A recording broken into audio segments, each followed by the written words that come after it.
Tonight on CTV News, a provincial day of mourning. It's absolutely impossible to comprehend the pain and the sorrow that people are experiencing.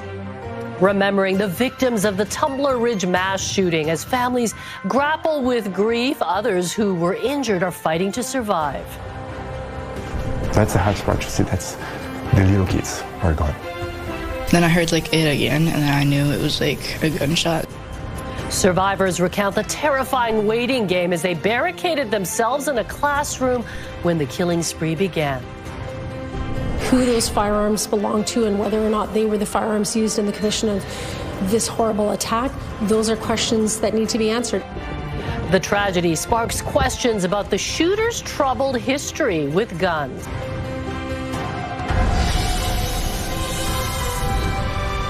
This is CTV News with Mi Jung Lee. The symbolic standing with the community, I think, is the most important thing. It's what we can do in a moment when everyone struggles to know what to do. MLAs stand behind the Premier in solidarity as the province marks an official day of mourning in the wake of the mass shooting in Tumbler Ridge. 8 people killed by 18-year-old Jessie Van Rootselaar on Tuesday before she turned the gun on herself. The RCMP have now confirmed the identities of the victims, the 5 children, 1 educator, and the shooter's mother and stepbrother. Just a short time ago, the mother of 12-year-old Takaria Lampert spoke out. I'm not only here as a grieving mother, I am here being the voice of a beautiful, strong voice that was silenced. Good evening and thanks for joining us. We will hear more from Takaria's mother in just a moment. Tumbler Ridge will remain in the national spotlight tomorrow when Prime Minister Mark Carney, joined by other party leaders, will arrive in town. A show of support for a community mourning innocent lives that came to such a violent end. We have extensive coverage on the shooting, including the terrifying ordeal for those who were inside the school. CTV's Michelle Bernaro starts us off tonight. Grief and deep pain as mourners pay their respects in Tumbler Ridge, a growing memorial honoring the victims of one of the country's worst mass shootings. But in this community, there are also haunting recollections of what happened, including from a 13-year-old student who was inside the school when the killings began. I thought it was someone dropping something, and then I heard it again, and then I knew it was a gunshot. This teacher recalls the moment a student told him shots had rang out. By now we knew there was a real situation, and my goal at the time was, I have these 15 kids, get out of here. I want these 15 kids to be safe. He says students helped barricade the doors with heavy tables. The whole idea was, if somebody was trying to break in, we would buy us some time. But other children in the school, place that's supposed to be safe, could not be protected from the shooter. Jarvis Naronia had just taught some of the victims the hour before the incident. That's the hardest part to see. That's the little kids are gone. Police say the shooter was 18-year-old Jessie Van Rootselaar, who was born a biological male and identified as a female. RCMP say they had attended her home on multiple occasions because of her mental health issues. Seeing that we had a mass murder happen in Vancouver just under 10 months ago, and to see now a mass murder take place in a small rural community shows that the gap in services is so vast in this province. The lack of care is so vast in this province. Meanwhile, mental health resources are being deployed to Tumbler Ridge. All the other regional health authorities across the province are deploying staff to support us as well, so that we can have the mental health clinicians, psychiatric nursing support, and available here. Because what's happened here has traumatized an entire community. Michelle Bernaro, CTV News, Vancouver. We are now able to confirm the identities of all deceased victims in the shooting. They range in age from 11 to 39 years old. CTV's Ben Milger has that part of the story. Hey, Chairman, what are you waiting there? This is one of the last videos of Abel Mwansa. His father shared it after learning the outgoing 12-year-old had been shot and killed at school. Along with Abel, 13-year-old Ezekiel Schofield, 12-year-old Takara Lampert, 39-year-old educator Shonda Avugana Durand, 12-year-old Zoe Benoit, and 12-year-old Kylie Smith were also killed at the school. 11-year-old Emmett Jacobs, the shooter's stepbrother, and 39-year-old Jennifer Jacobs, their mother, were shot to death in the family home. It's really hard to breathe right now. Takara's mother, through raw emotions, struggles to find words for this unimaginable moment. Always out on an adventure to brighten someone's day by giving and sharing her gift of laughter. She loved her family fiercely. The suspect also shot 2 other people at the school. 12-year-old Maya, wounded in the head and neck, remains in a coma at BC Children's Hospital. In a Facebook post, her mother writes, "She's moved. It's stimulus, a kick and hand move, but it's something. Keep up the positive vibes," she adds. We're standing with those families, those loved ones who are suffering right now, and with little Maya who's in the hospital, and with her family. The suspect also shot 19-year-old Paige Hoekstra in the chest. In an update, her sister says she's had 1 surgery and shared these words from Paige herself. "I want to tell everyone that I am okay and I am recovering." That road to recovery promises to be long and painful, not just for the survivors, but also the surviving loved ones of the 8 deceased victims. We now have to figure out how to live life without her. And there's just nothing and no one that can fill that gap. Our family is shattered. Broken families that can never be whole again. Ben Milger, CTV News, Vancouver. CTV's Andrew Johnson joins us now from Tumbler Ridge outside the growing memorial to honor the victims of the shooting. Residents are expressing a wide range of emotions. On the day, the RCMP released the full list of victims in this tragedy, and we have seen so many of their very young faces. Some of these victims 11, 12, 13 years old, in grades 6, 7, or 8. There is definitely fresh grief in Tumbler Ridge today. People experiencing all kinds of different emotions. I spoke to one man, his name's Rick Patterson. He's lived here since 1983. His children grew up here, they're grown now. He says he feels somehow the community let these kids down. They were in a place that's supposed to be safe, their school. Some were killed in the school library. He feels they should have been protected somehow and they weren't. He's dealing with that grief. He says he's taking it hour by hour, day by day. Some people are trying to go about their regular routines. There are a lot of families at the community center, at the rink, children skating today, just trying to get back to normal. There are a lot of hugs we can see. People supporting each other and trying to hold each other up. And it will be a big day here tomorrow with Prime Minister Mark Carney and all federal leaders here as well. In a town that really is also ready to be out of the spotlight.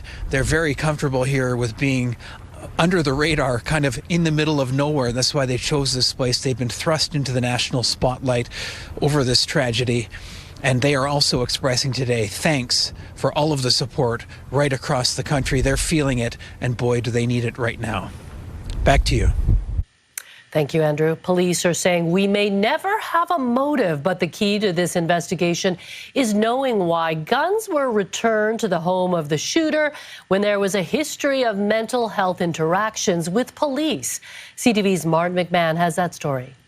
While police say the suspected shooter was not linked to any firearms, they acknowledge Jesse Van Rootselaar had a gun license that expired in 2024. But why police seized and then eventually returned the guns to the home remains a key unanswered question, especially given Van Rootselaar's history of mental illness and violence. It is someone's legal right then to make an application to have those firearms returned.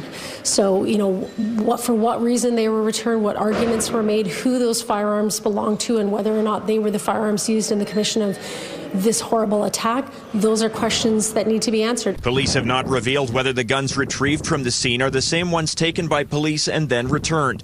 Gun control advocates insist there are tools in place to stop a gun from being in a home with a person dealing with mental illness. Really, for me, comes down to leadership, courage, and erring on the side of public safety. The laws are there, the discretion is there, the mechanisms are there. Maybe the resources, need to be improved, but we have the tools. It's whether or not we're prepared to use them. Details of the family's trouble are emerging. This 2015 court ruling denied Van Roetselar's mother's request to move her children to the East Coast. A section states that these children have led an almost nomadic life, with multiple moves over the last 5 years between Newfoundland, Grande Cache, and Powell River. The Canadian Coalition for Firearm Rights also questions why guns were returned to a household with a person suffering from severe mental illness. The firearms were seized out of that home for good reason. If you look down the list of the warning signs or red flags for the last half a decade, this individual, the perpetrator, should not have had access to firearms. No responsible adult or human being of any age would have allowed that. So my question for the RCMP is, how did they get guns back in their proximity? Police say a long gun and a modified handgun were found at the school, but will not confirm whether those guns were linked to the shooter's home. Martin McMahon, CTV News. Today marked the start of the spring session at the BC Legislature, but the traditional throne speech was cancelled in light of the Tumbler Ridge tragedy. A provincial day of mourning was declared as MLAs paid their respects to victims and everyone affected. CTV's Ben Nesbitt has that story. A somber mood at the BC Legislature Thursday. There were no grand ceremonies to kick off the second session of the 43rd Parliament. Just a brief message from the Lieutenant Governor to the people of Tumbler Ridge. Our thoughts are with the victims, the loved ones, and a tight-knit community suffering unimaginable pain. Kokia also struck a personal tone, addressing the victims' families directly. As a mother, it's absolutely impossible to comprehend the pain and the sorrow that people are experiencing. Nobody thinks for a moment that you will send your child or your loved one off in the morning and that they will not return. The Premier, who arrived just in time after his trip to the Northeast community with a message of his own. Everybody from all parties understood why we could not go ahead with the throne speech today. Why we couldn't go on with business as normal, because this is not a normal day for British Columbia or for Canada. And why we had to stand together with the families in Tumbler Ridge today. The interim leader of the opposition says he'll be heading up to Tumbler Ridge tomorrow to support in any way possible.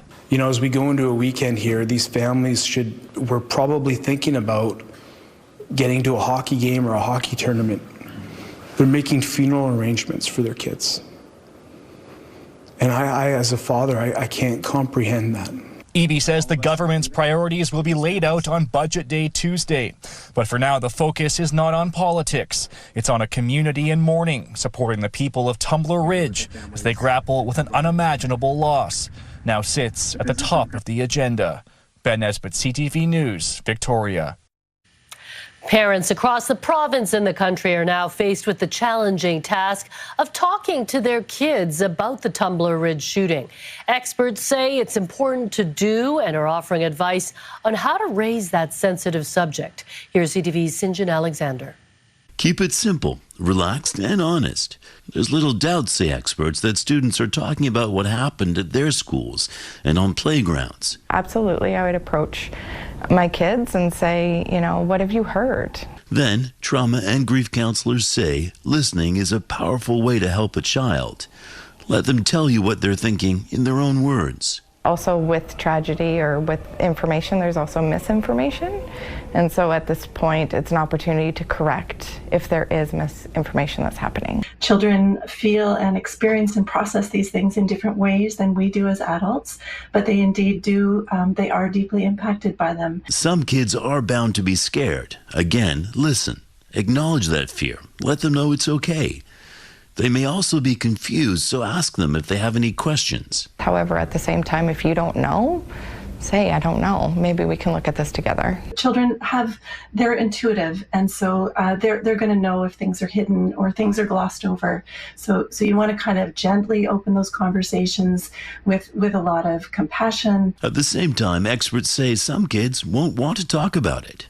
Others might seem unfazed by the violence. So if you're noticing that your kid is maybe a little bit more withdrawn, having nightmares, not really wanting to leave the house, having anxiety, those are signs that perhaps they need more support. They might want counseling, just like their parents, who might also be looking for someone to listen.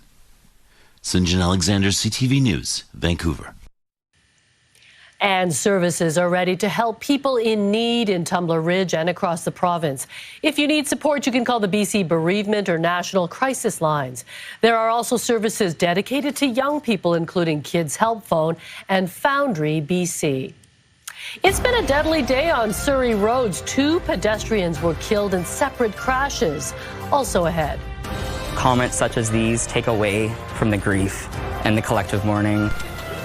Some BC MLAs are being slammed for their misinformation about the Tumbler Ridge shooter's gender and violence. When CTV News at 6 continues, stay with us.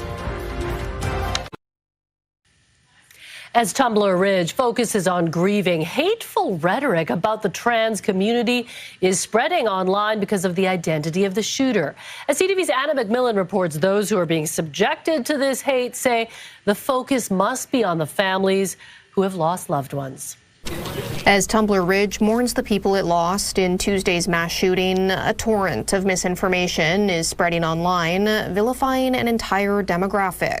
My heart goes out to all those that are mourning, who have been impacted, and comments such as these take away from the grief and the collective mourning. The RCMP says the shooter was an 18-year-old trans woman. Police have not connected the motive to the shooter's gender identity, but that hasn't prevented speculation. Moments such as these, folks will use as a reason to perpetuate their bigotry. Britton Kahn is trans and says it's painful to know his community is being targeted online because of the actions of one person. One of the big things for me in my own heart is trying to understand how we can have people in politics that are allowed to perpetuate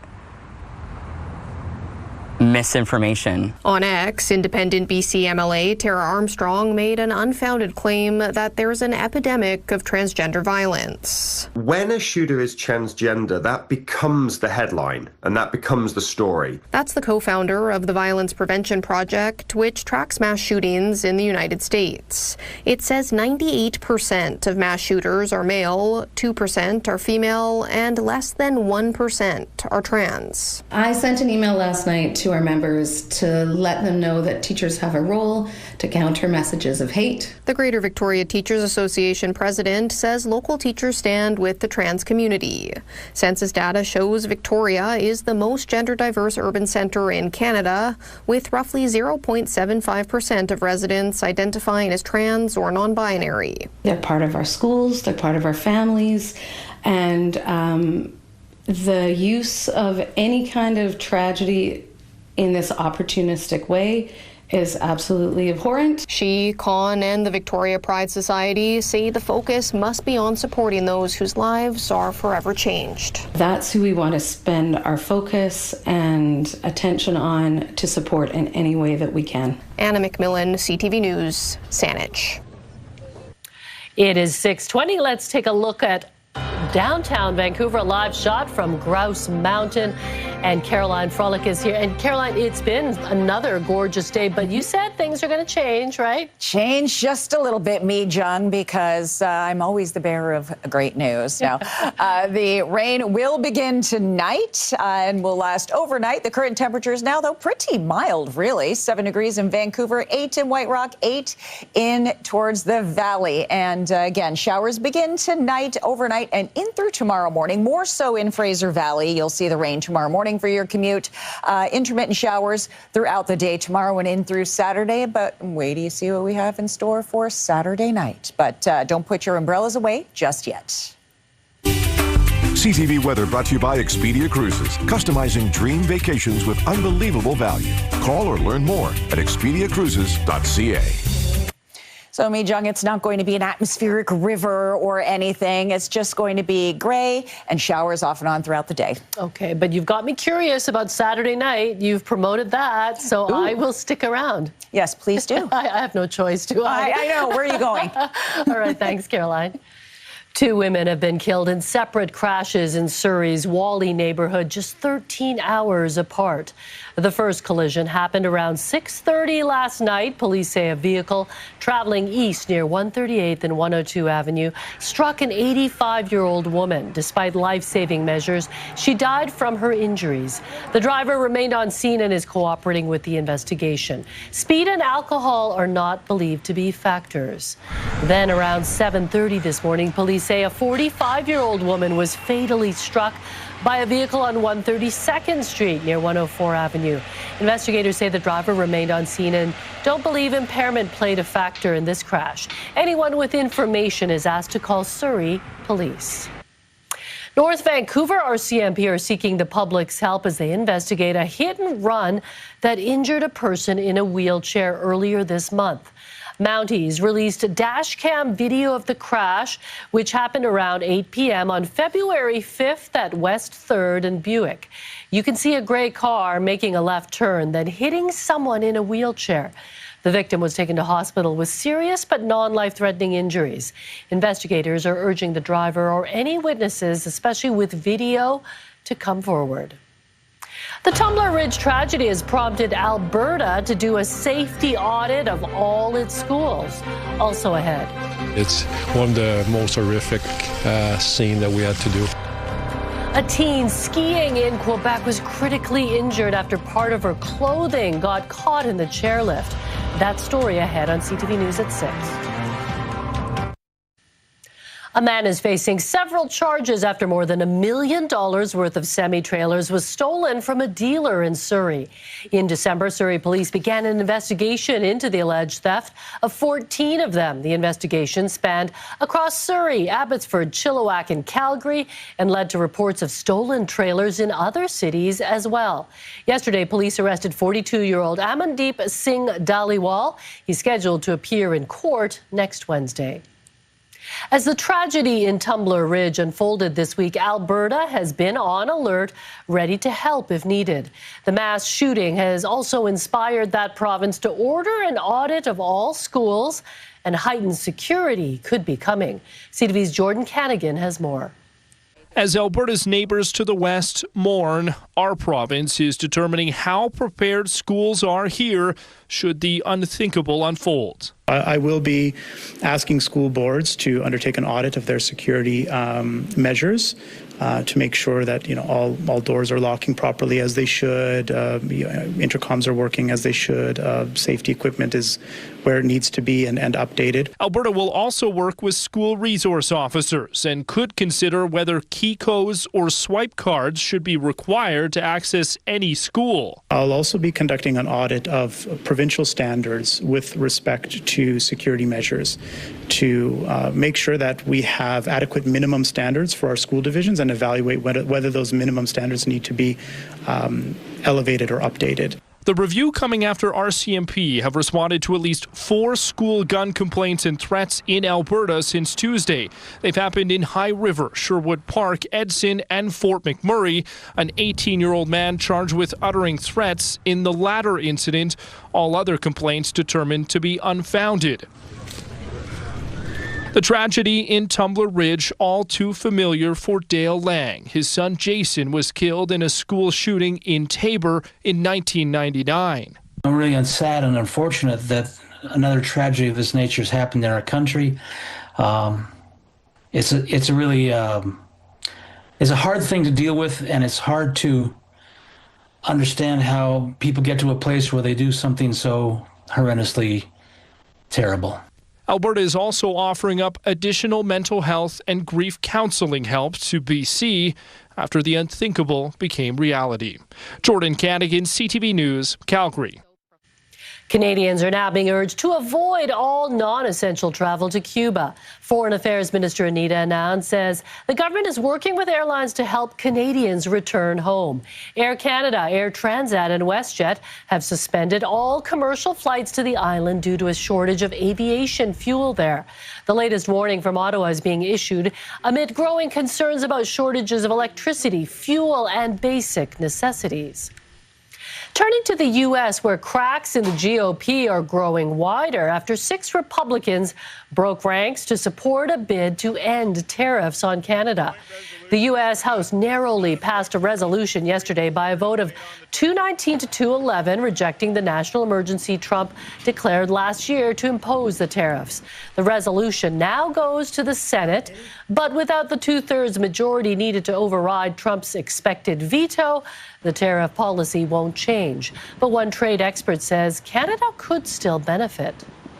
I think it actually gives Canada a little bit of additional negotiating power, right? But it just highlights to the president and to the U.S. administration that Canada has allies here. Trump posted a warning on social media last night that anyone who votes against tariffs will face consequences come election time. Meanwhile, the U.S. Supreme Court is also weighing whether Trump can continue using emergency tariff powers. After 2 months, the Trump administration is ending the immigration crackdown in Minnesota. I'm not going to remove everybody out of the safety of our officers, but like I said, and Operation Metro Surge is ending. And in the next week, we're going to deploy the officers here in detail back to their home stations or other areas of the country that are needed. Some U.S. personnel will remain until investigations and other work is done.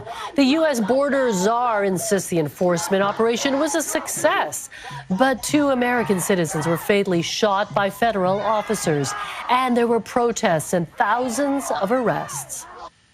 A young skier from Ottawa is fighting for her life in hospital after getting critically injured while trying to exit a chairlift. And a warning, the details in this story are distressing to hear. Officials say the 13-year-old girl was on a school trip at a ski hill in western Quebec when tragedy struck yesterday afternoon. The teen's hoodie became tangled in the chairlift right as she reached the summit. Alone and unable to get off, she stayed hanging in the air out of help's reach. At one point, it was decided, unfortunately, to send her back down the hill, hanging from the chair.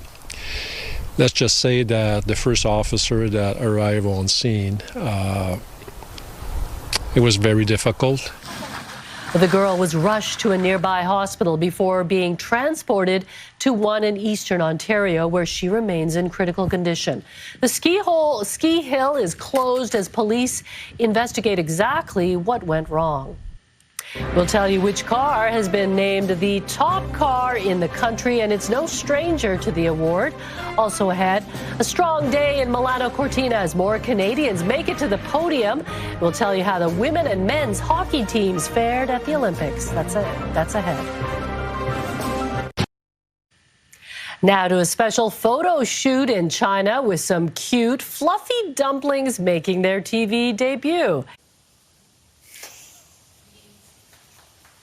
These young pandas were placed inside of a giant rice dumpling bowl in celebration of the Lunar New Year. The panda keepers held up the playful potatoes, shouting festive greetings ahead of the holiday, letting them run and climb trees. In total, 29 pandas took part in the fun.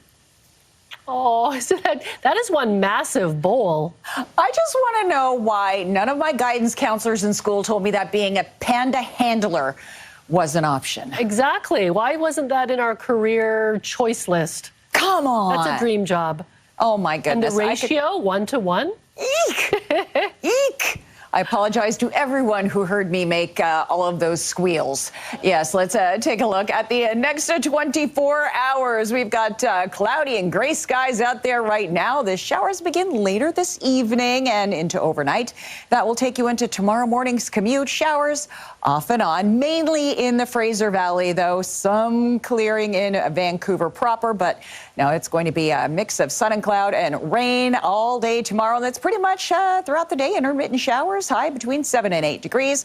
Later tomorrow evening, just when you think the showers have cleared, no, they have not. There will be a little bit more. So if the showers haven't started where you are now, just wait, because they are coming. Look at that significant rainfall coming just in about a little over an hour from now. And this will last overnight and into tomorrow morning. As I said, tomorrow morning, mainly in the valley, but still intermittent showers throughout the day tomorrow. And again, just when you think it clears, no, it does not, because we've got more rainfall coming in through Saturday morning and then clearing trend later on that day. So let's take a look at the forecast for tomorrow, shall we? Port Hardy, periods of rain and 6 degrees. Campbell River, Comox, you're going to start the day with some fog and going to see a little bit of sun, but showers will make their presence felt in the afternoon and a high of 7 degrees. It's a wet one on the south. There it is. It's a wet one on the South Island. We're keeping you hanging. Tofino, 7 degrees and showers. Port Alberta, mainly cloudy and some showers and 6 degrees. Nanaimo, periods of rain, 8. Gulf Islands, Victoria, between 7 and 8 degrees, and it is a wet one. As for Powell River and Sechelt, you're going to see mainly cloudy skies and some showers developing in the afternoon, high of 7 degrees. Whistler, a mixed bag, mix of sun and cloud, and then a little bit of mixing, some flurries there, some wet flurries and Squamish, periods of rain and a high of 7. To the lower mainland, again, as you saw on the satellite radar, more rainfall in towards the valley, but still Vancouver area will see some showers throughout the day, high between 7 and 8 degrees. And then the showers will last through Saturday morning. But look at that. We get a bit of a break Saturday night. So if you got plans for Valentine's Day, it's looking pretty good there. But look at the overnight lows. Very, very cool overnight. And then we've got the showers returning on Monday. CTV weather is brought to you by Expedia Cruises for air, land, and sea vacations. So, Jung, we get a bit of a break with the rain. That's not going to be, like I said, no atmospheric river, just a wet, gray day. But we've got a bit of a reprieve for Valentine's Day. Saturday night, right? Saturday night. So it'll be chilly, though. Very chilly. So bundle up. All right. Thanks a lot, Caroline. How AI was used to enhance a real estate listing, what the realtor is saying about the doctored photo, also ahead. At this point, we got highly suspicious. They thought a kitten would be a great emotional support for their special needs daughter. Little did they know they were dealing with scammers. That story ahead. Time now for tonight's Skywatch, flying high above the Patillo Bridge. And its brand new replacement, the Riverview, under an overcast sky. CTV Skywatch is brought to you by Kermac Collision and Autoglass, the name you'll remember when it matters. Kermac cares for kids.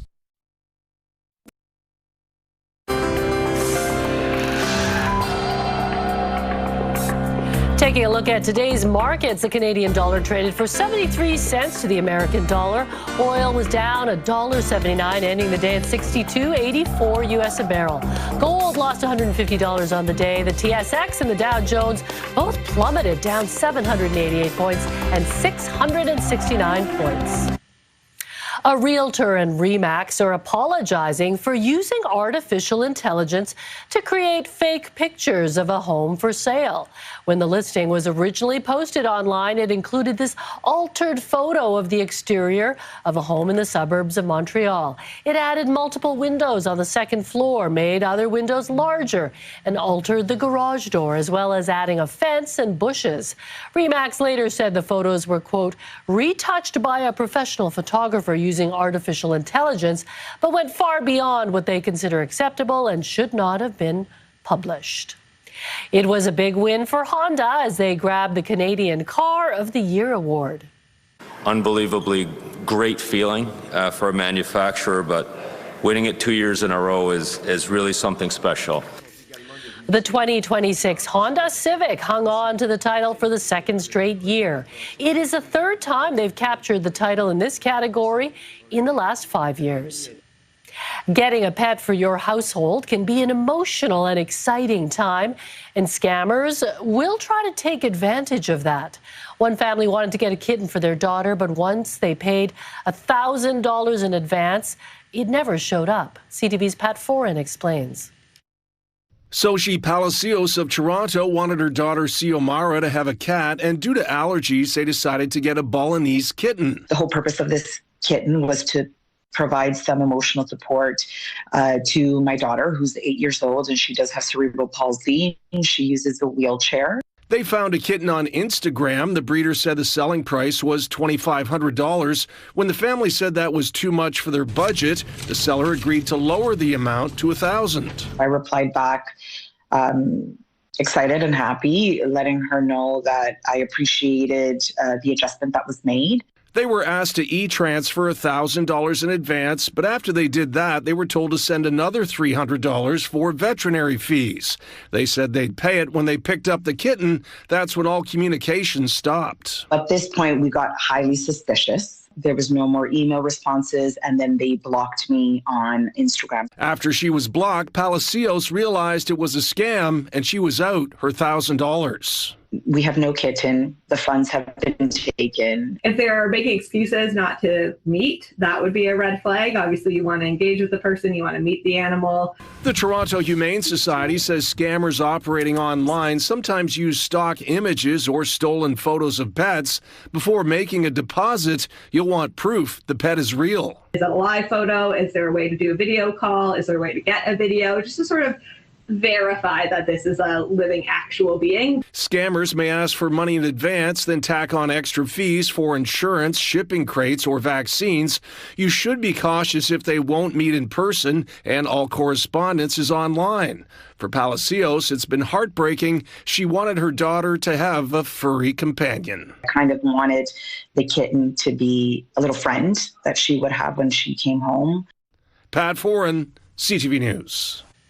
Still ahead tonight, the latest from the Milano Cortina Olympics, where Canada jumped a few spots in the medal standings after a solid day 6 at the Winter Games. A breakdown of today's action just ahead. Plus, Delia's drive. Adam finds out the story behind a 95-year-old who's committed to never stop moving forward. Next on the Sawatsky Sign Off. Right now, here's Carrie with a preview of Your Morning Vancouver. The Prime Minister is planning a visit to Tumbler Ridge. Friday on Your Morning Vancouver, we're hearing from those who are affected by the tragic mass shooting that rocked northern BC. Also, does Canada have the upper hand when it comes to trade negotiations with the U.S.? We'll hear one perspective as Kuzma hangs in the balance. And we'll meet the young innovators who might have the scientific answers to the problems of the future. We'll see you in the morning.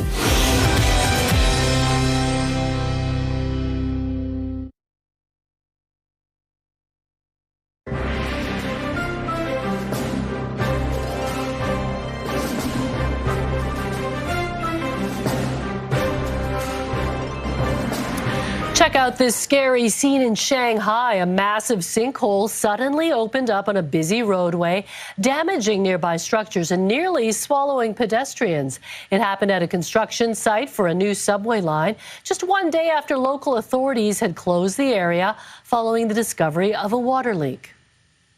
Canada had a lot to cheer for, a lot for today at the Milano Cortina Olympics. Day 6 brought more silver medals and a show of force from both Canadian hockey teams. CTV's Scott Hurst reports. A big day in short track speed skating. Courtney Saroux won bronze in the women's 500-meter.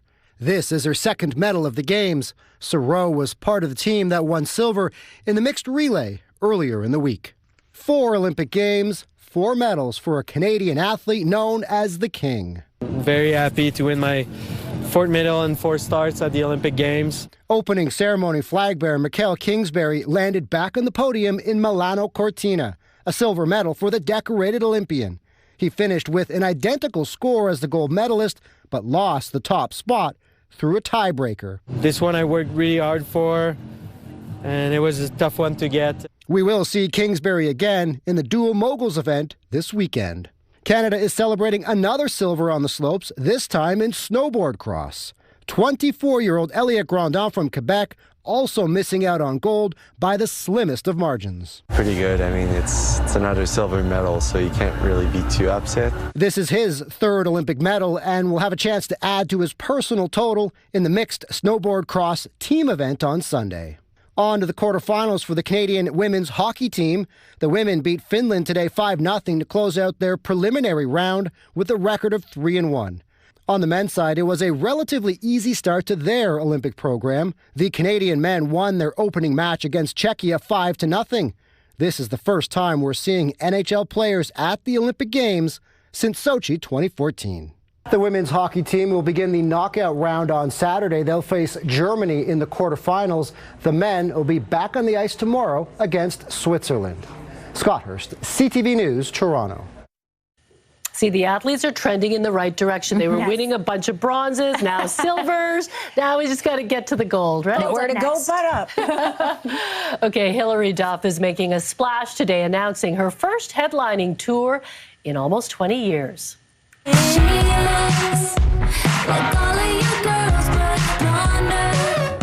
The former Disney star is bringing her Lucky Me tour to Rogers Arena early next year on Friday, January 22nd. She's also making stops in Edmonton, Calgary, and Toronto.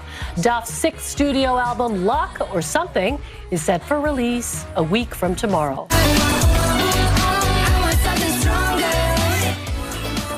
K-pop sensation BTS is bringing its upcoming world tour to theaters around the globe. The group announcing today that it will screen 2 live concerts on April 11th and 18th.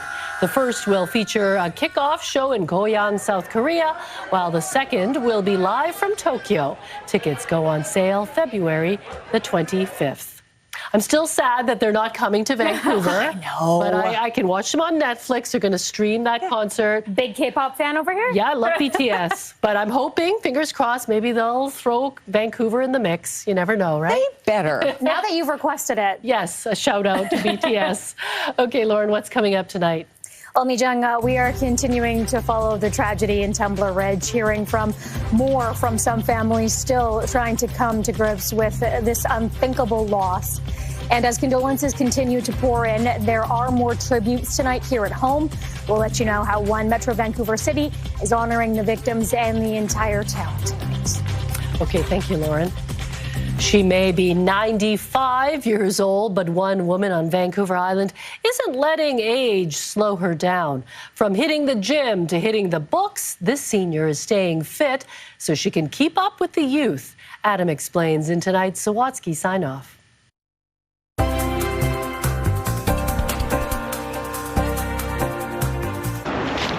Before we can appreciate where she's going, I'm not the type to sit back and do nothing. Delia Vischer reveals where she's been. I danced in New York City. Although anybody could buy a t-shirt from Radio City Music Hall, Delia has the pictures to prove she danced there. In my youth. Although she didn't start training to be a ballerina until the relatively late age of 13. It was difficult, but I survived it. By the time she was 20, Delia had risen the ranks to become a soloist, performing 4 shows a day on the iconic stage for up to 16,000 people. It's a bit mind-blowing. Delia danced at Radio City Music Hall for more than a decade, before becoming a manager at Juilliard and later other arts organizations. It was a wonderful, stressful job. Wonderful, because Delia loves doing things that are difficult. If there was something else I'd never done, well, go ahead and do it. See what you can make out of it. So, after raising her daughter, retiring from her career, and caring for her husband who had Alzheimer's, Delia decided to try doing marathons when she was 80. Well, that was when I had the time to do it, you know. And Delia made up for lost time, earning a wall full of medals and using her runs to raise more than $40,000 for charity. And being able to say at my age, I can still do these things. Now, at the age of 95, Delia spends 5 days a week training physically. During the other 2, her focus is more mental, taking university courses online and connecting with people of all ages in person. So that I can kind of keep up with what the different generations feel about life today. And what Delia has learned is the most important thing in life? Kindness, to be kind, to think of others. And along with always treating people the way you want to be treated, be kind to yourself by always moving forward. Oh, it's wonderful, yeah. Adam Sawatsky, CTV News, Saanich. The Sawatsky Sign-Off, brought to you by Capital Direct. ctv.ca. Let's make your vision a reality with Capital Direct. Call and talk to our team today. Delia, you're my hero. I love her. I want to be her friend, although she would exhaust me. I'd need a nap after hanging out with her. Right, something to aspire to. She'd inspire you. She'd motivate you. Like doing your first marathon at 80, incredible. Who needs retirement? Yeah, good for her. I get winded walking across the newsroom. Good for you, Delia. All right, let's take a look at our scenic snapshot. Beautiful. Thank you, Roger, for sending this in. Nice shot of English Bay. If you want your photo featured, email us at scenicsnapshot@ctv.ca. Beautiful shot. Okay, thanks for joining us. Lauren's back tonight at 11:30. Have a great evening. Good night.